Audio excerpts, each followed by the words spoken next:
Good morning, everyone. Good morning. Oh, that's so nice. You guys are all awake. Yeah, you again. Good morning for our friends that are online.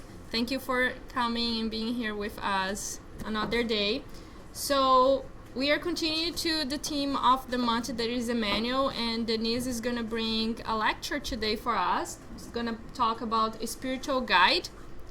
Sandra is going to do our initial reading and prayer as well. Thank you. So the initial prayer is from the book Happy Life from Divaldo Franco and given by Joana de Angelis.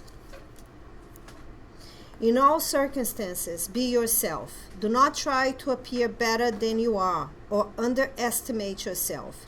Do not appear to be what you are not. As you yearn for a better position, work hard to achieve it. When you discover imperfections, strive to improve yourself. Both the person who exhibits abilities that he does not possess and the person who hides those that he does possesses are lying. Being genuine is the way to acquire dignity. Going up is slow for everyone. The person who is winning the battle now began earlier. The person who is struggling now will win his battle later. Do not be embarrassed by the fact that you are a spirit on probation. In their time, your friends of today walked the road that you are now on. So let's close our eyes. Elevate our thoughts to God, our Creator, to Jesus, our Master of Love, our guiding light, and to all spirits present here today, the incarnate and discarnate one. Let's ask the high spirits to bless our speaker of today, Denise. Give her the clarity and the peace and the harmony that her spirit needs and her mind urges, for she can deliver her lecture today. Give us also, dear God, the clarity in our own minds so we be open to receive these messages and to learn from that so our spirits can continue its progress towards you. So in that being said, let's be thankful for being together here today. And so be it. Denise? Thank you, Sandra. Good morning, everyone. Good morning. It's a pleasure to be here today.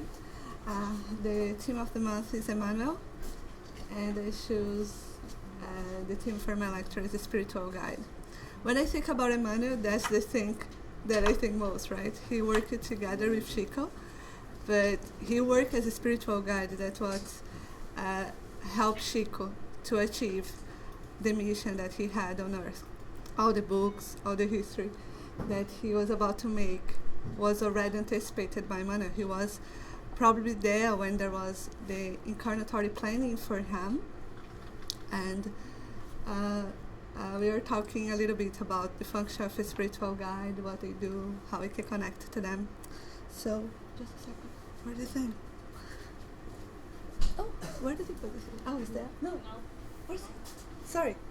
Maybe in your purse? No, I didn't put my purse. Sure. Yeah? No. Eu vou passando. I can't believe I lost it again. Alright. Sorry. Oh, maybe here. Just a second.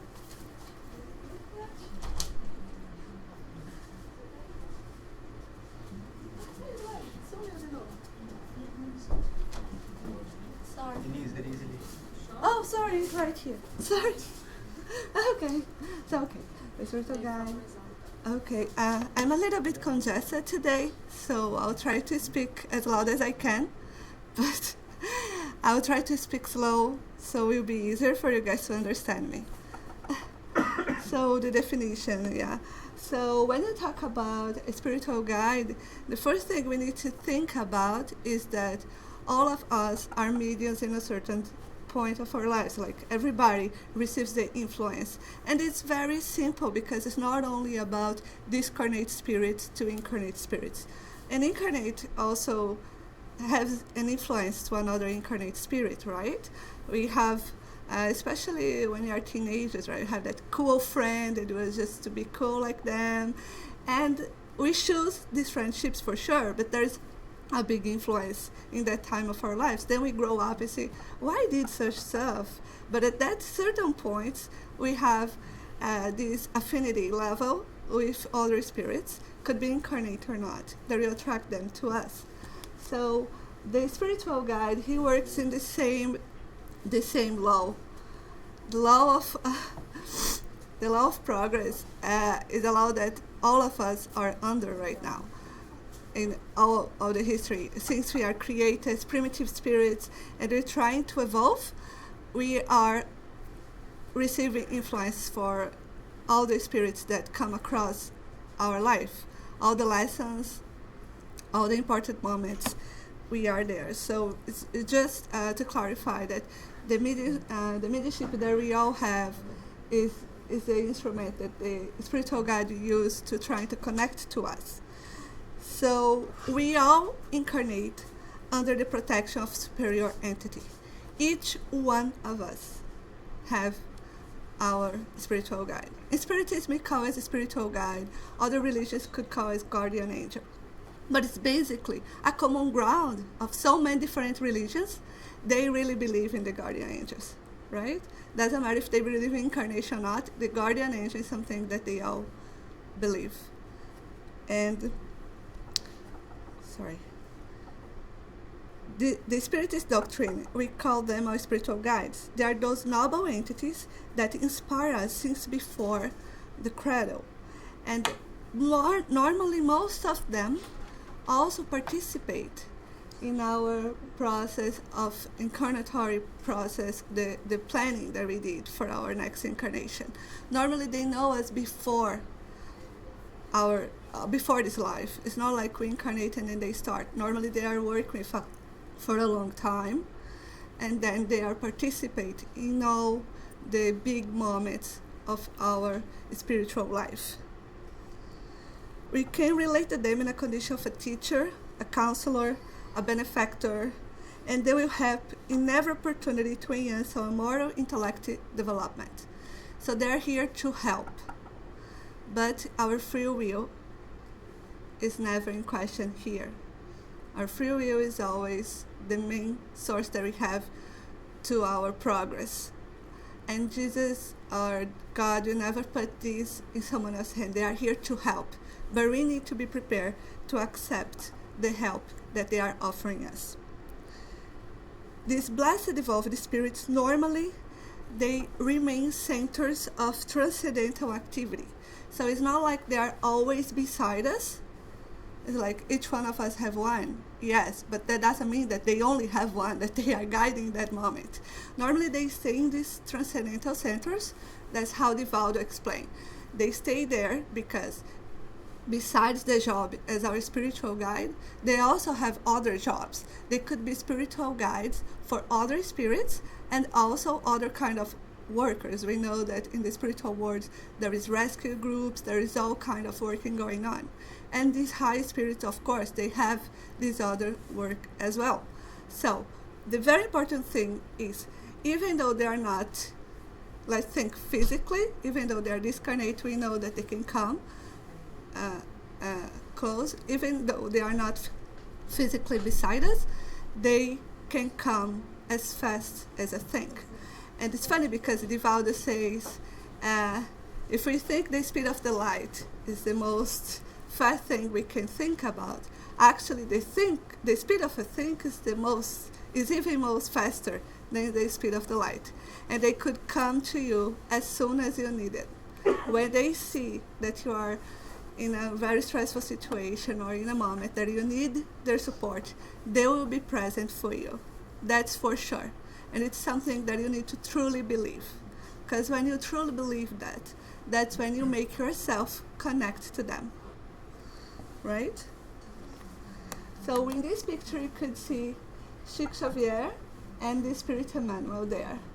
They start, it's funny because Chico already started his mediumship work, and he was unable to see Eymael yet.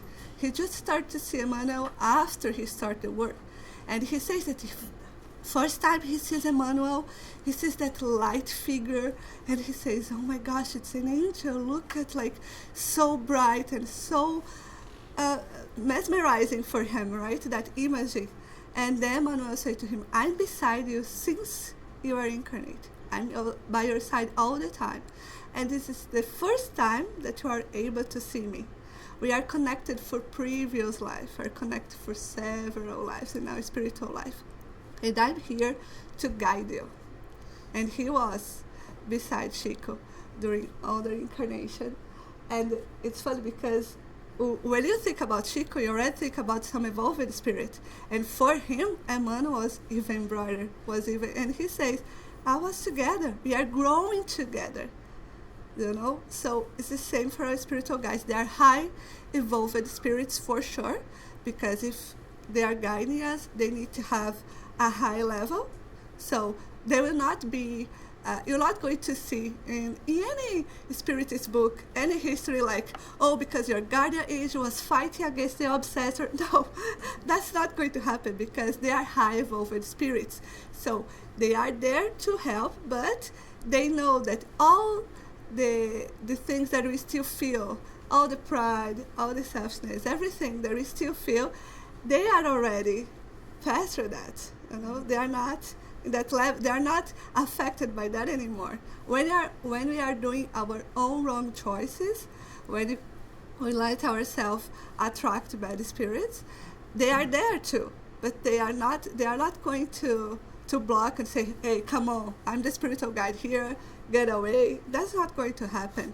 They're there, but they will be like, are you sure? There will be that conscious voice. You know that you're doing something wrong, but they cannot do anything physically to stop. And there is a good reason for that I'll be talking soon. And this spirit protector could be also called a good genius, the guardian angel, is the one whose mission it is to follow each man through the course of his life and to aid him to progress. His degree of advancement is always superior to that of his ward. As I told, they are more evolved than us, and that's how they can help us in a way that will really teach us and help us to progress. It's good to think that there is a little bit of difference between spiritual guide, spiritual mentor, and spiritual friends. When I started to research for this lecture, I thought that spiritual guide and spiritual mentor were the same, and they are not. Spiritual guide, each one of us has a spiritual guide. Not each one of us has a spiritual mentor. Normally, when you're a spiritist, if you develop your mediumship faculties as a medium, psychographer, sometimes that happens that you're going to have a mentor. That mentor has a different function. The spiritual guide is more a protective person that will be there trying to inspire us, bring you all the good and positive energy so you can overcome the difficulties that will show up in your life. They are there to protect. The spiritual mentor, no, they're there more to teach, really teach. And if you see the relationship between Eymael and Chico, he's a mentor. He's Chico's mentor. He's there to teach. And he will find sometimes, if you see, there's certain histories about Chico and Eymael that you see his teaching abilities are very different. There's this history that I love so much. I always tell about it. And this one is Chico. He had a neighbor that killed his dog. Like, his dog was very ill, and Chico was suffering because he loved the dog. And his neighbor thought, if I kill the dog, he will never know that I did, and he'll be okay, he'll not be suffering anymore because the poor animal is suffering too. And she goes and she kills the dog. And when Chico realized that the neighbor kills the dog, he got really mad. Like, how could she does it to me? I never did anything bad to her. How could she kill my dog? Doesn't matter if he was ill. Doesn't matter if I was spending hours of my after work time taking care of him. I loved him. How could she do that? And Eymael was just looking at the situation. As a mentor, he wasn't there to, oh, Chico, don't so. No, he was just okay. And then Eymael, after a few days, says, Chico, we need to talk. Okay, Eymael, how may I help you? Okay, you are not feeling what you're supposed to feel because you are having anger about your neighbor. Yes, of course I'm angry about her. She killed my dog. I loved my dog. Am I allowed to be angry? Because I don't know what I can do in this situation. I could try my best, but I always think that she killed my dog, and I can't look at her and don't feel what I'm feeling because I'm really mad. And then I'm gonna look at him and say, you need to fix this. We can't work together if you are in this low frequency, because you are in a low frequency now because of this feeling that you are cultivating inside of you. Okay, so what am I supposed to do? Tell me what am I supposed to do? Okay, you want to know what I'm supposed to do? I'm going to teach you how you're going to get away from this feeling. You are going to discover the thing that this neighbor most want to have. What? Yeah, discover what she most want to have. The material thing that she most like to have now. Why? Go there and discover. Okay. So she could go, water, la la la. Okay, she wants this machine that she'll go cozy some clothes and everything, but it's really expensive. Okay, you are going to buy it for her. What? Yeah, you know, like my income is really low. I already have a lot of bills to pay. How am I supposed to buy this for her? It's going to be a huge sacrifice for me. Yeah, I know, and you are going to buy this for her. No way. Yes, you are going to. And he is a good, because that is the time that you see, he was a very good student. Even though he was feeling mad and the opposite, he thought, if I'm gonna say there is a reason, here I go. He started to do a little extra time. He started to try to save a little bit of money. And after a few months, he was able to buy the thing to the neighbor. He told the man, okay, I bought it. Okay, so today, later on, when you arrive at home, you are going to give it to her. Okay, I'm going to give it to her. The thing that she most wants after she killed my dog. Let's do it. And then he goes there, and when he gives this machine to the, and she's so happy. She's so like, I can't believe that she bought it for me. I can't believe that she could do it for me. And when she hugs him, all the bad feelings that he was feeling went away. Because she was so happy. The energy, the gratitude that she was feeling for him was so powerful that makes she could realize she's just a friend. She's just another spirit like me, trying to do the right thing. And she didn't kill on purpose, and I cannot keep feeling sad about her. And that's one of the most that you see. When you see Eymael teaching like that, it's a completely different way that any teacher will be teaching, right? And that's how we work in this partnership. It's so bright because he was really able to put Chico in the way that Chico needed to be. He wasn't soft. When you see the interviews about Chico, Chico is always a more soft voice and everything. When you see the descriptions and the way that Eymael writes, you see that he was a strong person. And there is a lot of other histories that you see about this too, that Eymael was always there, very strong for him. And even though some people sometimes could think, oh, but sometimes you need to be soft, that's the way that Chico needed Eymael to be, to do what he needed to do. So it's very important to know the difference. Like, as a mentor, he was there to teach.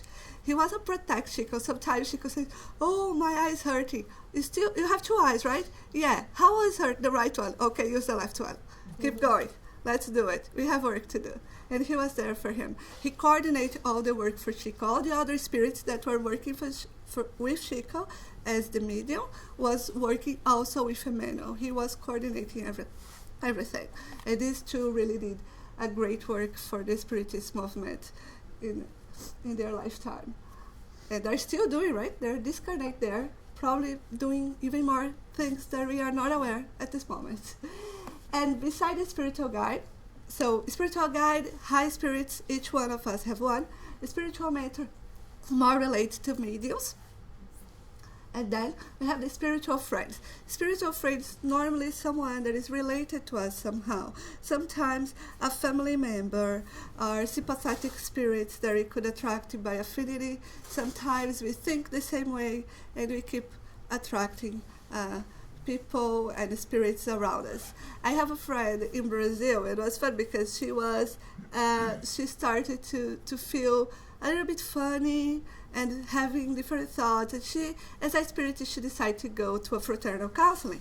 And in the fraternal counseling, they get all the information, everything, and then they put her name in the mediumistic meeting, and came a message to her saying that she was with low thoughts.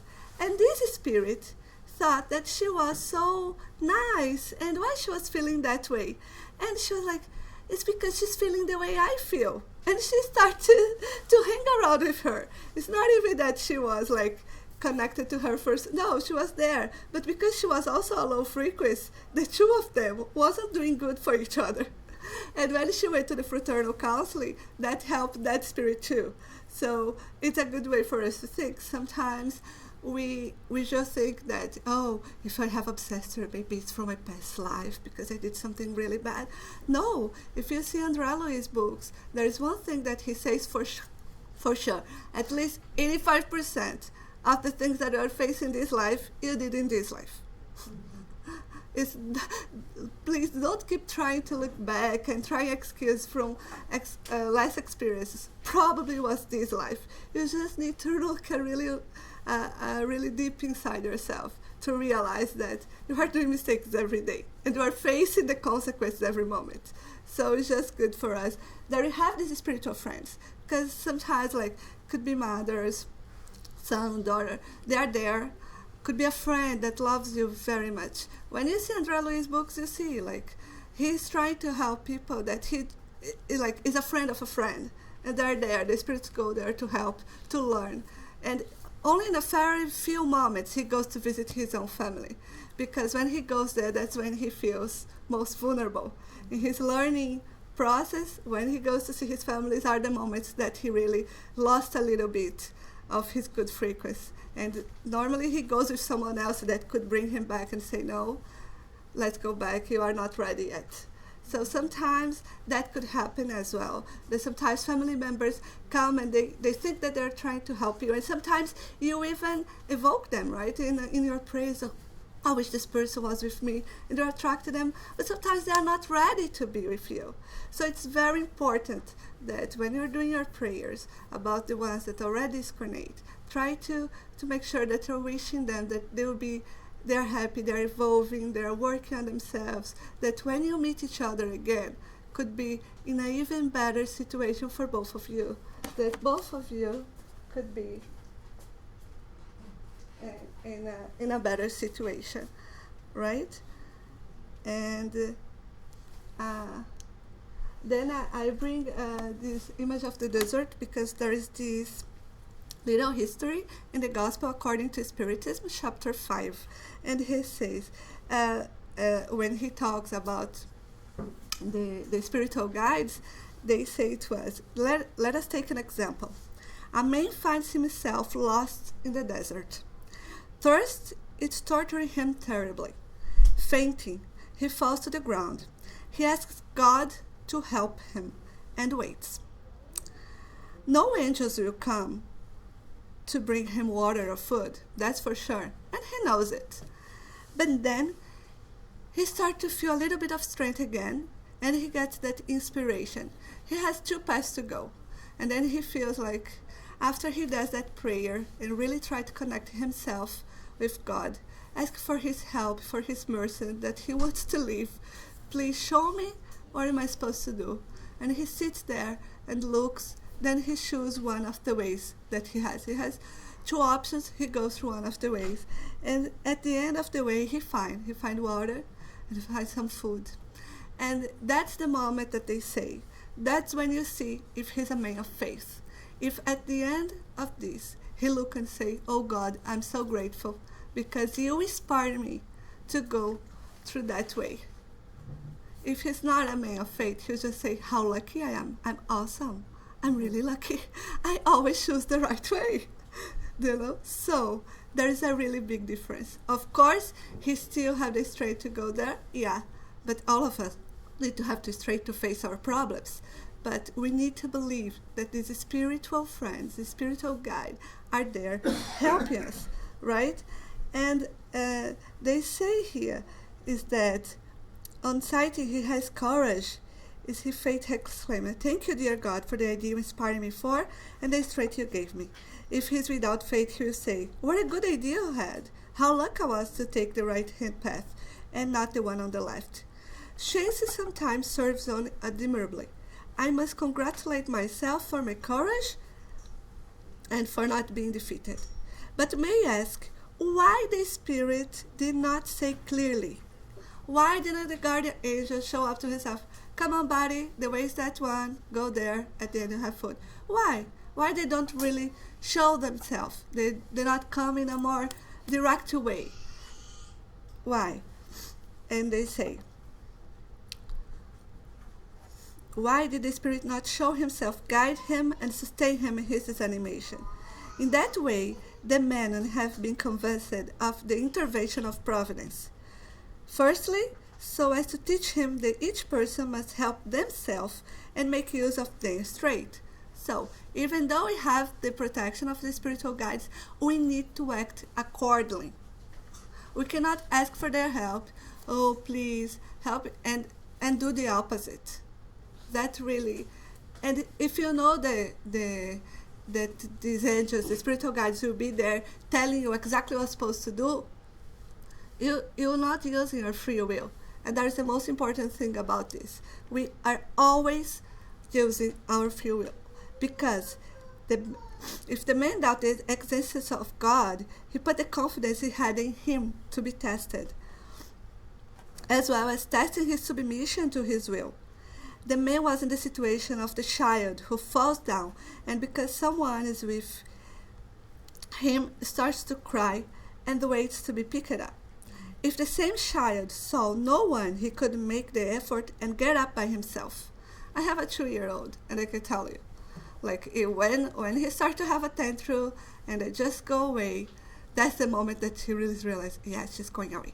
He stands up and he tries to organize, and he like, I'm doing this every morning to go to daycare and be able to go to work. Because every morning is the same. He tries. It's the way that he's still not able to, I cannot argument to him yet. His brain's not developed yet. And sometimes it's the way that the guardian angels look at us. They are not ready yet to this deep connection, because we are all evolving. And one moment in the evolution path, we can be guardian angels, and we will not need the guardian angels anymore. But unfortunately, it's not the case of Earth at all. All the spirits here at this moment are still really in need of their guardian angels. All right? And then in the Spiritist book, we have several questions about the guardian angels that clarify a little bit more. Just a second, I need my ginger lemon tea.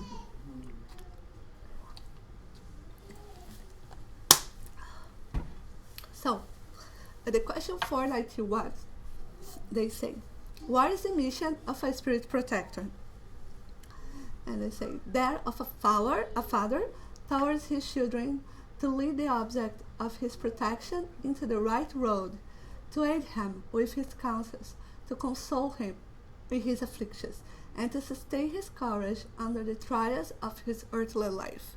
But they are never there to make any decisions for us. They are always putting on our path resource that we could, like, we have so many different books, we have so many people that come with valuable lessons, and it's so important for us to believe that each one that comes, it's teaching us something, and we are going to use this very soon. So when you see what is the mission of them, is to protect us, yes, but our own mission is to evolve, is to protect ourselves, is to learn, is to help others. So they are doing that to us and helping us expect that we also do our papers helping others around us as teachers, as students, as always this change. That's how we evolve. It's always like this thing, this change of energy, of history, of experiences that we have with each other. And it's so important that we could truly believe that they are beside us and that we can do it. If sometimes some people call for you asking for certain things, and sometimes you think, I don't know anything about it. Why this person is calling me? Why me? I don't know. But if she's calling you, try. Give it a try. And say, try to help. Try your best. You can even tell, like, I'm not sure if this is really what you're looking for, but I think that may be this way or that way. And sometimes also be able to look for help, to be able to put yourself in a position as a learner as well. Sometimes you read a lot of books, you think you know a lot, you know it all. And then when life comes with certain struggles, you feel like you lose your ground. Okay, I'm not really sure what am I supposed to do. Sometimes you just need to look beside you and someone will be there. Sometimes they cannot be screaming, hey, I'm here to help. But they're there and you can ask, please, I need some help. Could you help me, please? And it's so important that we can allow ourselves to these more vulnerable moments where we can put ourselves there with our fragilities. Because sometimes it's easier to do the paper. I'm tough, I can handle it. But if you're not learning, just handle, like, come here and I'm going to do whatever I need to do. But are you really learning? Are you really? Because the lessons, if you don't learn, they'll come again. They'll come again and again. And it could feel like a little bit, why with me again? Sometimes you work in a place and there's someone that is not very friendly or something, and you start to, these things are happening because this person is not helping. She's not friendly, la la la. Sometimes you move job and someone else will be also not friendly. Why every place I go to work, there is always this person and that person? It's very common to see, right? That say, there is always these personalities. If you're going to work, you're going to find. Who is the person, the gossip guy in your work? Who is everybody try to put the others inside boxes. We are not boxes. We are spirits, infinite life, growing. Each one of us could surprise the other one. Sometimes we just try to do that little judgment about the package and say, this person is so frugal, I don't want to be around her. Look, she watched The Bachelor. I don't like it. I don't like this kind of person. And sometimes she has such a huge heart that could go there and teach us so many good lessons. So it's very important that as our spirit protector are there to help us, to console us, to be there, we could also try to connect ourselves to their energy, right? And another question that I brought is the question 493, or is the saying, is the mission of a spirit protector voluntary or obligatory? When I read this question, I imagine what make Allan Kardec make this question, right? Mm-hmm. Because why he would do these questions to the spirits? Because it's a hard job to be a guardian spirit. Mm-hmm. Are they really doing it voluntarily? Are they really sure? Because we have certain stubborn spirits here, very stubborn. It's not easy to work with him. It's really hard. And then the spirits reply, your spirit protector is obliged to watch over you because he has accepted the task. But a spirit is allowed to choose his ward among the beings who are sympathetic to him. In some cases, this office is a pleasure. In others, it is a mission on a duty. So we are the ones making our spiritual guide think, are we a mission or a duty? Or it can be a little bit easier, do the job easier for them. Because it's a really tough job. When I think, as a mother, you need to take care of your little one, right? Sometimes, like, even if you're aunt or if you take care of a kid in a particular moment, without the parents, it's just you and the kid, or you are the parent with the kid, you see how challenging it is, because there's no arguments you can use with them. at a certain age. Even though you try to take that deep breath and explain, okay, you cannot watch the video right now, you need to do it, like they don't accept it. And the way that they react is a very, like, they scream, they cry, they get upset, sometimes they throw things away, and you feel, okay, you know, that's not right, okay, let's try to calm down, and you see things are escalating, anything is working. And for our spiritual guide, sometimes it's the same. You know, I just want to be happy, you know. Okay, but to be happy, you need to go this way. I don't want to go this way. I just want to be happy. You are not understand. You saw Jesus. He came to earth. He went through all that suffering way to show us that the kingdom of heaven is a hard path. We need to evolve. We need to do good stuff. But I'm not doing bad stuff. I just want to be happy. Okay, let's start again. You don't think that this dialogue happens quite often? Sometimes between spiritual guides and you look at us, okay, the patience that they have. I don't even think that they have patience because they are so evolved, right? They just look at us, okay, let's try to find another inspirational word that can maybe touch this heart a little bit more conscious way so she can realize how she can be doing stuff. But it's very important that we think they are with us. Voluntary or obligatory, it's not, we don't need to think about this. They are like old brothers and sisters that already know that all the suffering are choosing to do right now is going to have a consequence, yes, but someday you'll be here with us doing the same job. I did my work, I'm here now, and I'm confident. You are a son of God. It doesn't matter how bad things you did, you are going to evolve. You are going to put yourself out there at some moment and realize that you just need to obey one law, one little law in your life, the law of love. Just that. You just need to truly love your brothers and sisters, truly love your God. And then, if you truly love, you'll be doing all this automatically. The issue is that we have another little things in between, right? We have envy, we have jealousy, we have this and have that, and they just let them put ourselves in different ways. But the light, the love, they bring us light. When Emmanuel says, like, they say to us that the guardian angel is like an umbrella. Umbrella? Yeah, an umbrella. When it's raining, you go there, you grab your umbrella, and sometimes you put it away. But even when you put it away, the umbrella is still there. She's not going to run around you. She's not going to be crazy. Hey, come here, I'm an umbrella, I can protect you from the rain. You need to be the one.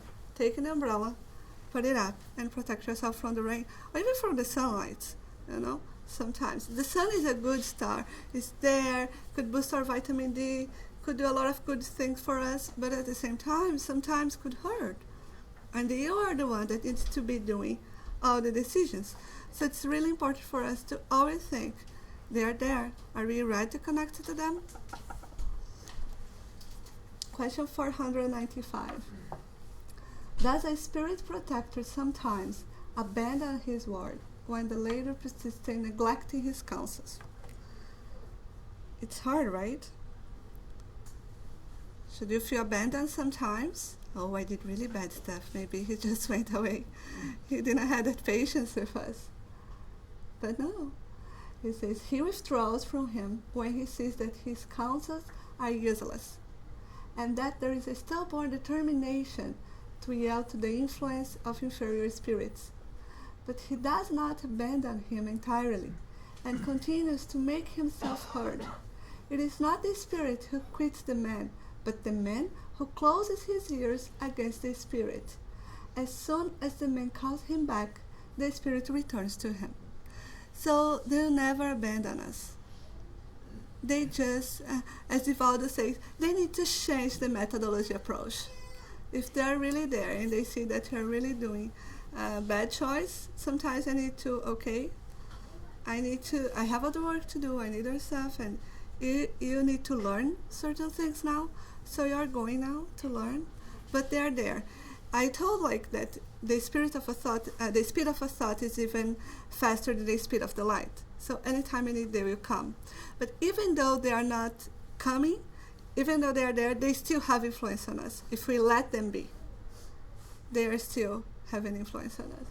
So it's very important for us to understand that, of course, if we're doing bad choice, other spirits will come, and maybe other friends and everything are not working.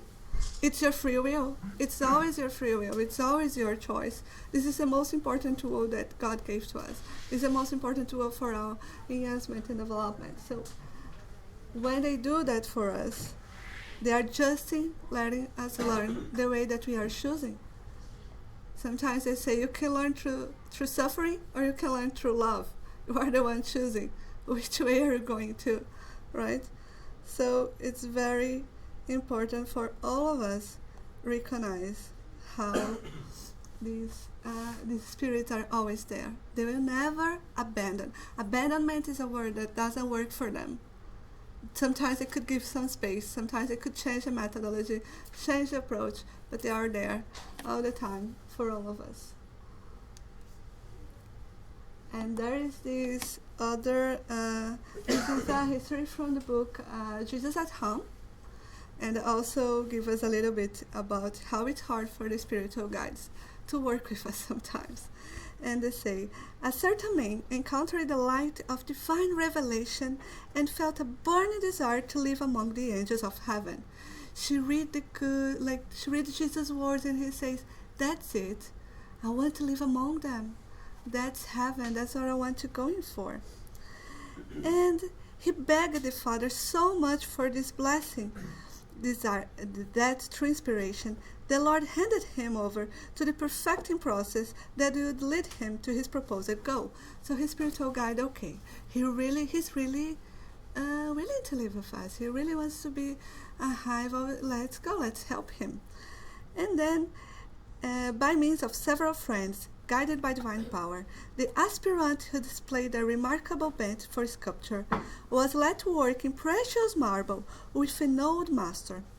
However, he quit shortly after, claiming that he couldn't submit himself to such a gruff and intractable man. Hence, he moved on to a workshop where yielding implements were produced under the guidance of an old craftsman. But he also abandoned this line of work before long, alleging that he was unable to bear the old man. Next, he was employed under the supervision of a well-known worker specialized in building Greek columns. But it wasn't long before he left that job too, stating that he couldn't handle the demands. Soon thereafter, he went to work for an experienced builder of festive arches, but at the end of 1 week, he forsook his commitments there, stating that he found his boss to be too impetuous and irritable. From there, he went to work for a maker of fancy chests, but he left after a few days under the pretext that the man was an inhuman and cruel individual. Thus, from job to job, from workshop to workshop, the aspirant to heaven invariably stated that he couldn't mold his energies to the earthly experience, because everywhere he went, he encountered error, malice, and persecution in those who guided him. Finally, death came and whisked him off to the angels of the Lord. However, he was surprised when he was not greeted by the smiles he had expected. One of the angels approached him sadly and asked, "Friend, why didn't you prepare yourself according to the mandates of heaven?" Realizing his worthling because of the darkness that enveloped him, the man tearfully complained that he had found only exigency and hardness in the leaders of the human struggle. The messenger, however, remarked with pity, "The Father called you to work on your own behalf and not to judge others. Everyone will give an accounting of themselves to God. No one will escape the divine justice that is rendered at the precise moment. How could you have forgotten such a simple truth during your life? The hammer strikes the anvil. The blacksmith uses the hammer. The merchant inspects the blacksmith's work. The people voice their opinion of the merchant, and the Lord analyzes and judges all of them. if you avoided the little jobs of the world, alleging that those men were incapable and unworthy of leading, how will you be able to understand heavenly service? See, all these jobs that he was complaining, everything there was a problem, is what? We always try to put the guilt on someone else, on certain, it's the environment, it's this and that. We not look to ourselves. If we want to grow, if we want to really to go to this evolutionary path, there's no turning back, especially because we are here learning. And learning is the most powerful weapon that we have in our evolution process. We cannot just ignore what we are learning. With Jesus' work, like these days, I can't imagine, like when you look like 2,000 years ago, it should be really hard to get like a Bible and read. But today, everybody that wants and wants to follow his message, it's out there, internet, even like you can get a Bible for free for sure, anywhere. Any library you go will be there. So we have this powerful weapon surrounding us. When you think about, some people think, because this generation will be lost with so many games and internet, they are not doing true activities anymore. But at the same point, why God allowed the social media to be so powerful? Like these kind of things come because it's to spread knowledge. Like look how Spiritists are connected all over the world and other religions as well. How many people trying to do good get connected through this? So it's very important for all of us that we could put ourselves as our main person in our life. We cannot let ourselves be defined by someone else. Because I'm like this, because I had a terrible infancy and that's why, or because it's so hard. I just don't know. No, you need to fight for yourself, for your happiness. And that's when you wake up for this call, that you can look surround you and try to make a change with your husband, with your family, with your friends. And that's the main thing, that when you think about heaven, I don't know, when I was a kid, heaven for me was a place that I'll be there and there's not much work to do, it's just happiness. But now we know it's a work in progress, and happiness will be achieved when we'll be working, and there will be our most happy moments. There will be doing good. Doing good is truly happiness, right? And then when you think about how to connect with your guardian angel, I just think this is the best way. This is a book that has a lot of answers about how to connect with a guardian angel. And it's a medium's book. All the 5 books of Allan Kardec, right?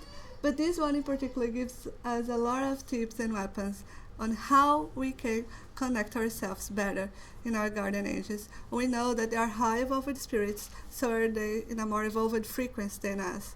But then we need to work ourselves and our thoughts and our willpower, try to make our effort to show that we want to reach them. So this connection would be possible. And I think that the Medium's book is the book that has so many. Sometimes people look to Medium's book and say, I don't want to be a medium. Well, I'm going to read the Medium's book. It's not only about wanting to be a medium, it's to understand better how this word, the incarnate word, communicates with the discarnate word. And it's a very powerful tool that all of us of Spiritists should read and be knowledgeable about, right? And prayer, for sure, right? Prayer is the most powerful weapon that we have. One of the most powerful. Like with knowledge, you know that prayer is the way that we have to connect to our spiritual guides. And it's good because one of the pastors, this is a Spiritist book, but when they say here, if there be a doctrine that should win over the most incredulous by its charm and its beauty, it is that of the existence of spirit protectors or guardian angels. To think that you have always near you beings who are superior to you and who are always beside you to counsel you, to sustain you, to aid you in climbing the steep ascent of self-improvement, whose friendship is truer and more devoted than the most intimate union that you can contract upon the earth, is not such an idea most consoling? It's not the most powerful thing that God could do to show His love for all of us. I put your big brothers and sisters to take care of you, my little ones. You are there? They are with you. God is working through them to us. It's really, when you open yourself to feel, it's a very powerful feeling that they are there, they are helping, they are guiding. And when you open yourself to do a really meaningful prayer, it's one of the most rejoicing things that you can do to yourself. So sometimes you could be sad or feeling desperate, and it's hard.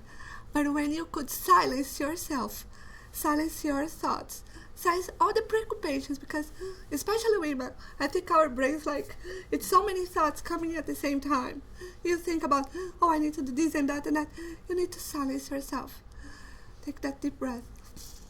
And then try, okay, it's time to let myself go back to the Father. Let me be embraced by my guardian angel now. And try to do that deep prayer that could connect us to them. I don't want to cry. I'm supposed to be crying. So, another thing that you need to think is that there is these 4 things that make us be even more active in this communication. Everything we think, we talk, we do, and we feel are the ways that we connect to them.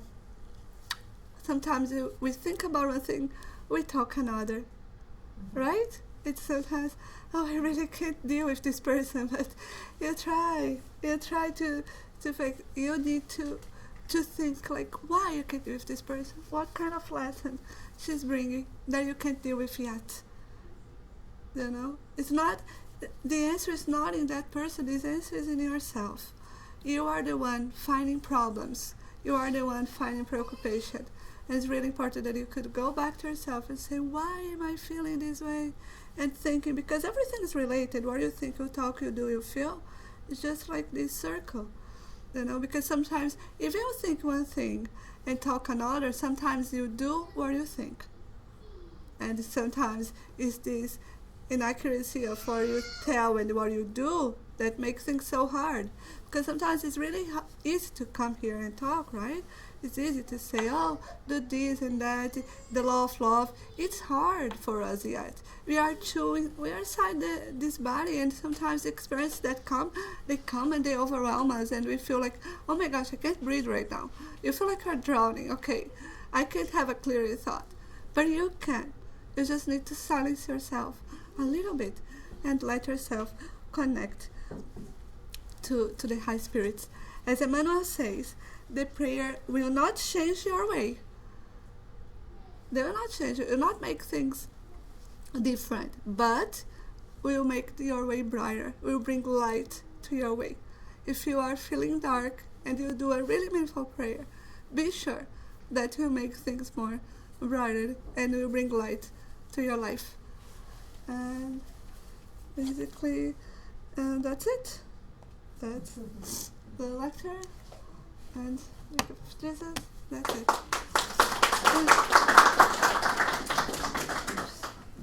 Thank you very much, Denise. No, you're not going anywhere. Does anyone have any questions, any comments that Denise can enlighten you? Just one at a time, please. No? Anyone online?